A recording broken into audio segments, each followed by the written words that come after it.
Hello everybody and welcome back to the second shelf and to another Books Weekly, my Sunday video in which I discuss books that I've either finished from a previous week or read last week or started last week. And yes, this is a different background again, but that's because I'm traveling and this is my back porch in Amsterdam.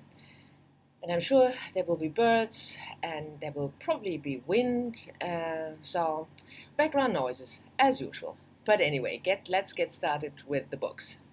And the first book is the book that I've finished from the previous week, and that is Lily Tuck, The Double Life of Lillian, published in 2015.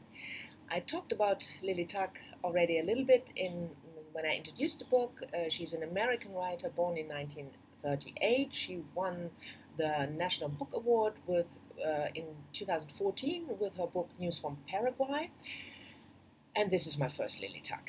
I've seen, I Married You for Happiness around BookTube a while ago, a novel of hers, and it's on the list for my books to read, but I've never picked it up.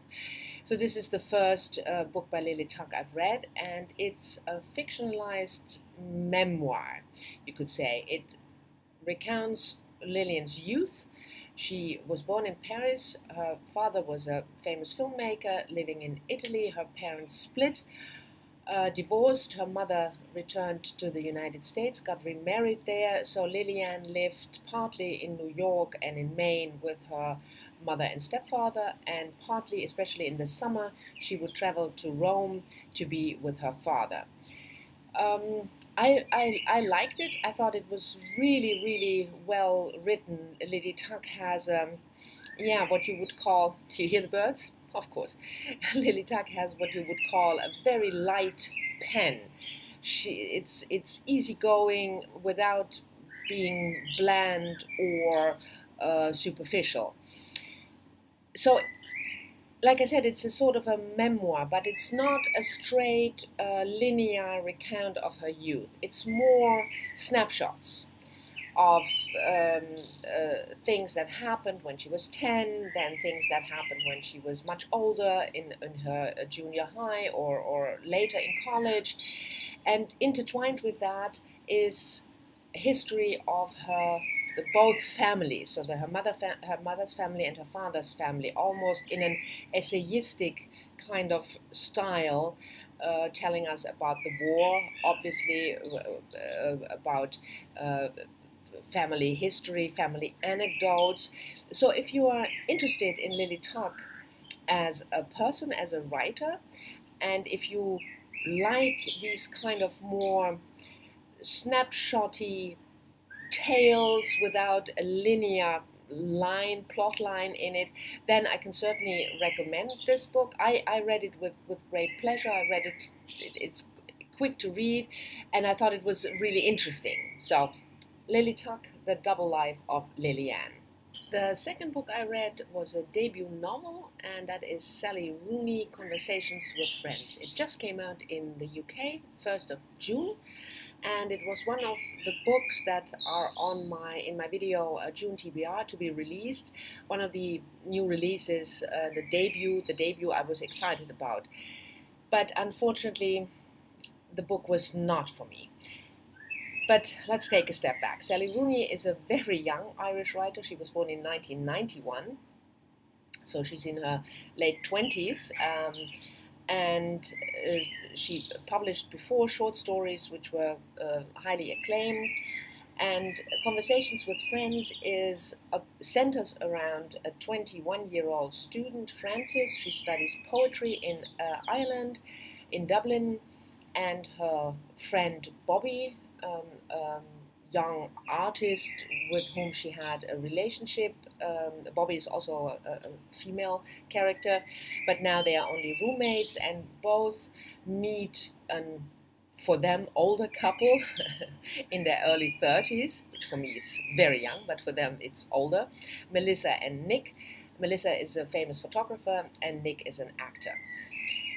So the story is told from Frances' point of view in first person when they meet this couple, and Bobby sort of is infatuated with Melissa, and Frances starts an affair with Nick. Yeah, what can I say? The story bored me because there was nothing happening. At a certain point, we learn that Frances has a chronic illness. She discovers that she has a chronic illness, and I just thought, well, yeah, you had to do something as an author so that something would happen.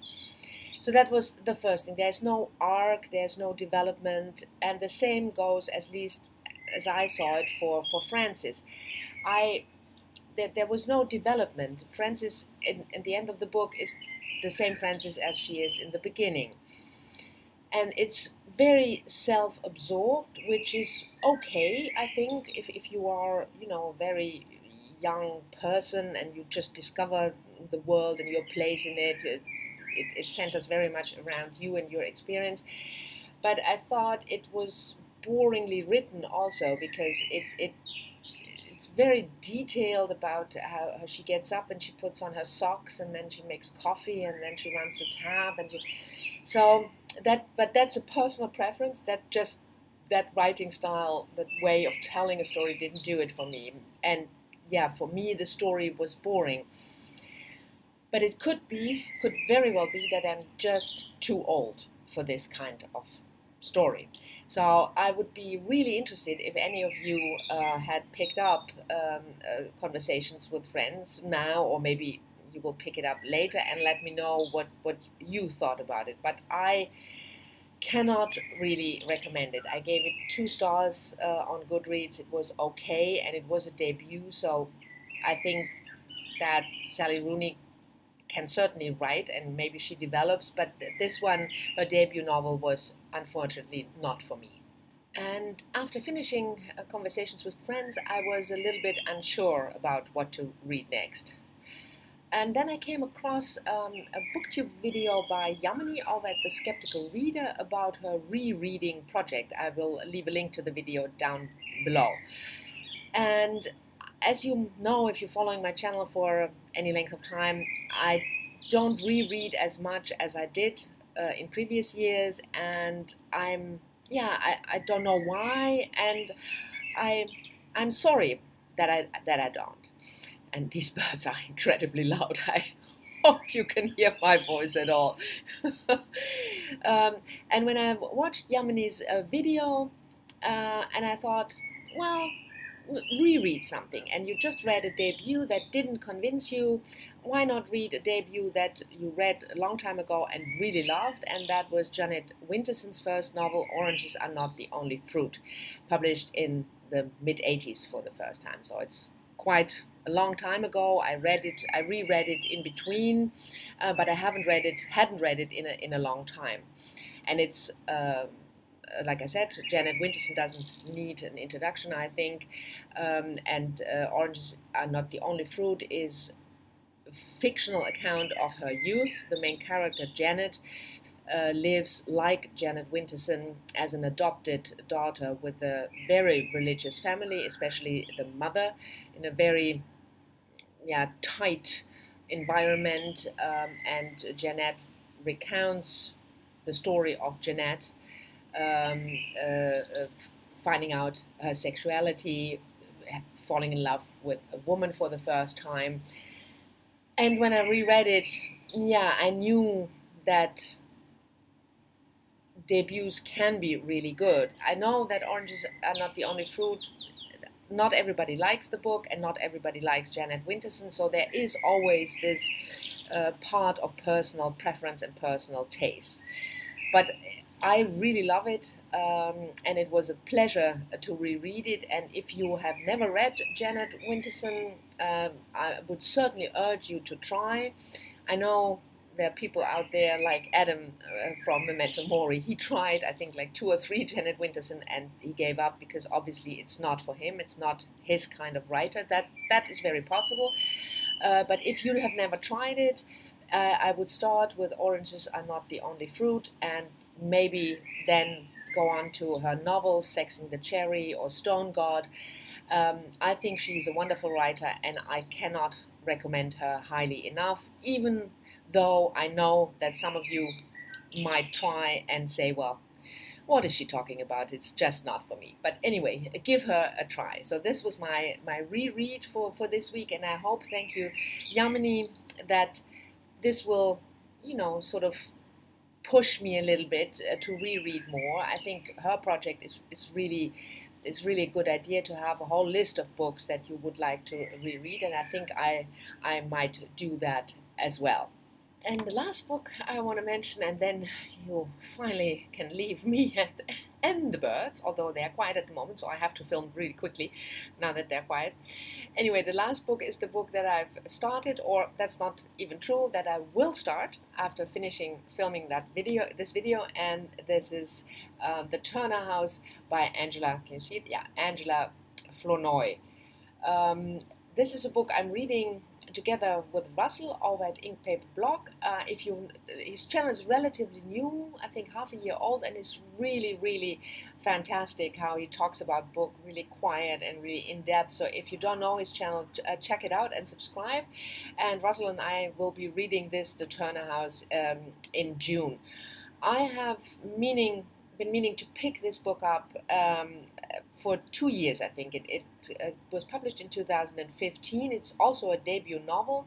Angela Flournoy is a black American writer, and the book is about Frances and Viola Turner and her house, the Turner House, because the family, Viola and Frances and her 13 children, have lived in the same house in Detroit for over 50 years.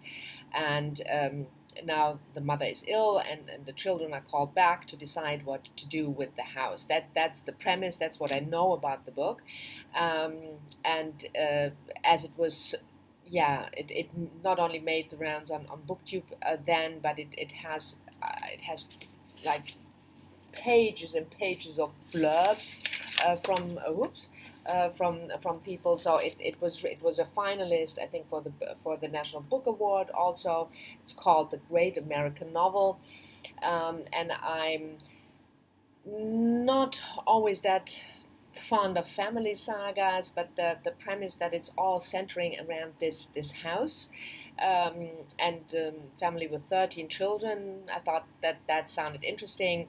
So we'll be starting this when I'm finishing off this video, and I'm looking forward to reading it with Russell in June. So this was it for me and the birds on my back porch in Amsterdam. I hope you've enjoyed the video despite the noise. Thank you very much for watching. As always, talk to me in the comments, please. You know how much I enjoy that. And I'll see you all soon in my next video. Bye-bye.